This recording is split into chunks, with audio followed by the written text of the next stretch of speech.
Chapter 5. Fire. It was March.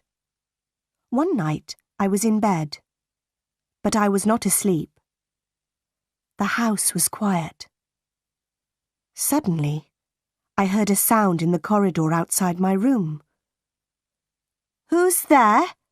I said. Nobody answered. Then I heard a strange laugh. I got out of my bed and I went quietly to the door. I listened. I heard another sound. Somebody was walking up the stairs to the top corridor. Then I heard somebody close a door. Was that Grace Poole? I said to myself. Yes, it was Grace. Why was she laughing? And why is she walking in the house at night? Is she mad? I must tell Mrs. Fairfax about this.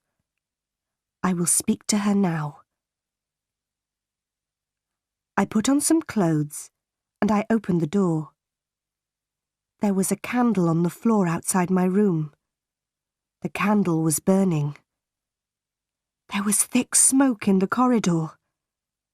I went into the corridor. I looked around me. The door of Mr. Rochester's bedroom was open, and the smoke was coming from Mr. Rochester's room. I ran into the room.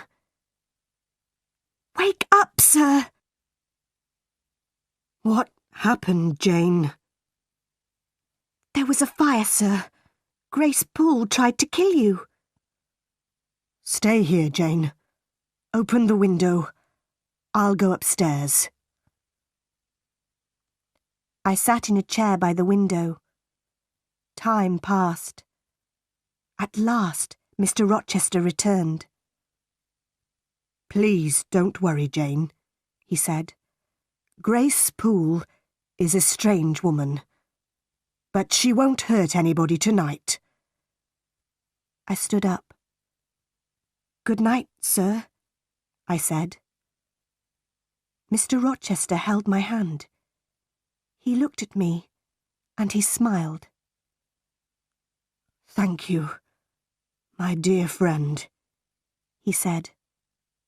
"You saved my life tonight, Jane." "Good night, sir," I said again. I went back to my bed. I was very tired, but at first I could not sleep. Suddenly, I understood something. I loved Mr. Rochester. He had smiled at me. He had held my hand. Did he love me? I did not know. But I thought about Mr. Rochester for a long time. I did not see Mr. Rochester the next day. He did not send for me.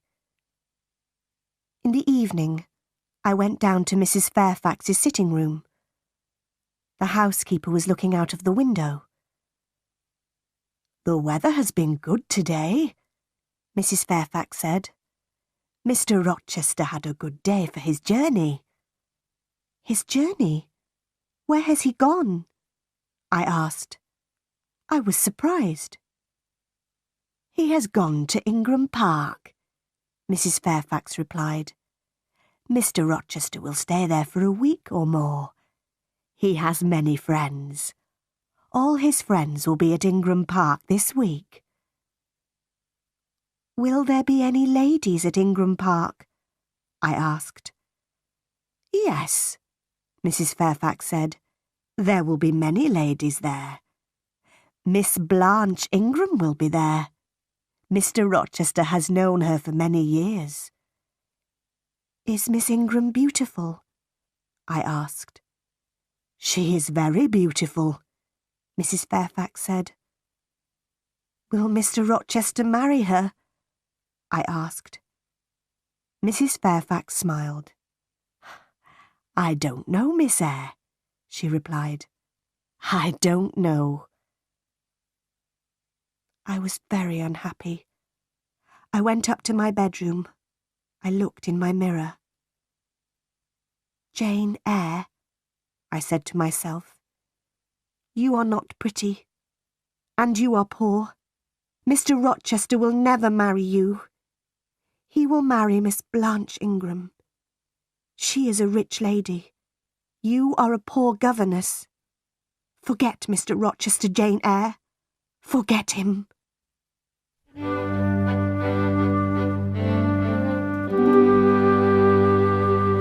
Chapter 6. Guests at Thornfield Hall. 2 weeks later, a letter arrived for Mrs. Fairfax. Mr. Rochester will return on Thursday, Mrs. Fairfax said. Some of his friends will come here with him. There will be many guests at Thornfield Hall. On Thursday evening, Mrs. Fairfax, Adele and I were in Adele's bedroom. Mrs. Fairfax was looking out of the window. The guests are arriving now, Mrs. Fairfax said. I went to the window and I looked out. There were 3 carriages. 2 people were riding horses. Mr. Rochester was riding his big black horse. A beautiful young woman was riding a white horse. Mrs. Fairfax pointed to the young woman. That is Miss Ingram, the housekeeper said. Then she went downstairs. Adele wanted to go downstairs too. No, Adele, I said. We cannot go downstairs tonight. Mr. Rochester is talking to his guests. The next day, Mrs. Fairfax came into the schoolroom.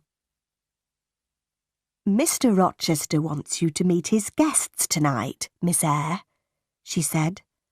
Adele must meet them too.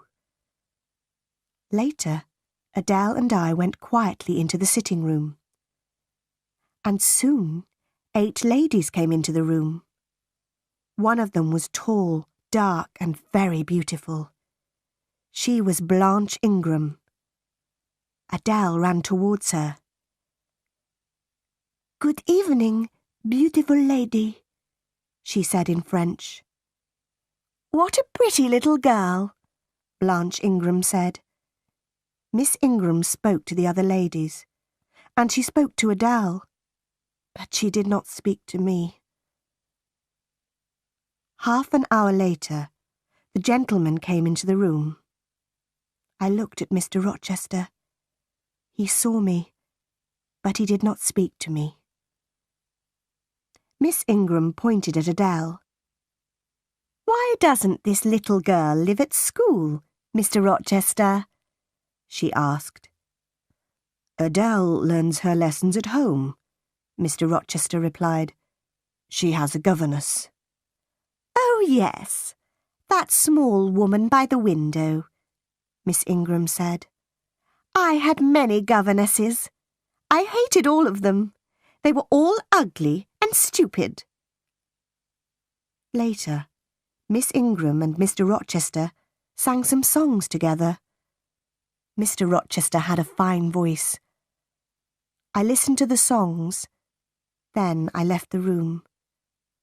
Mr. Rochester followed me. What is wrong, Jane? He asked. Nothing is wrong, sir, I said. But I am tired. I am going to my room. Good night, sir. You are tired. And you are unhappy too, Mr. Rochester replied. There are tears in your eyes. Rest now, Jane. But please come and meet my guests tomorrow evening. Don't forget, Jane. The guests stayed at Thornfield Hall for 2 weeks. Every evening, I went to the sitting room with Adele. Nobody spoke to me. Mr. Rochester and Miss Ingram were always together. One afternoon, Mr. Rochester went to Millcote. He returned late in the evening. I met him at the front door. "Another guest has arrived, sir," I told him. "His name is Mr. Mason. He has come from the West Indies." Suddenly, Mr. Rochester's face was pale. He held my hand tightly. "Mason. The West Indies. Mason," he said. "Are you ill, sir?" I asked. "Jane, my little friend. I've had a shock," he said. "Bring me a glass of wine, please." I went quickly to the dining room. I returned with a glass of wine, and I gave it to Mr. Rochester. "What are my guests doing?" he asked. "They are eating and laughing, sir," I replied. "Mr. Mason is talking to the other guests." "One day they will all hate me," Mr. Rochester said. "Now go into the dining room again. Tell Mason to meet me in the library." I gave Mr. Mason the message. Then I went to my bedroom. I got into my bed. Later, I heard Mr. Rochester coming up the stairs with Mr. Mason. They were laughing and talking. Soon, I was asleep.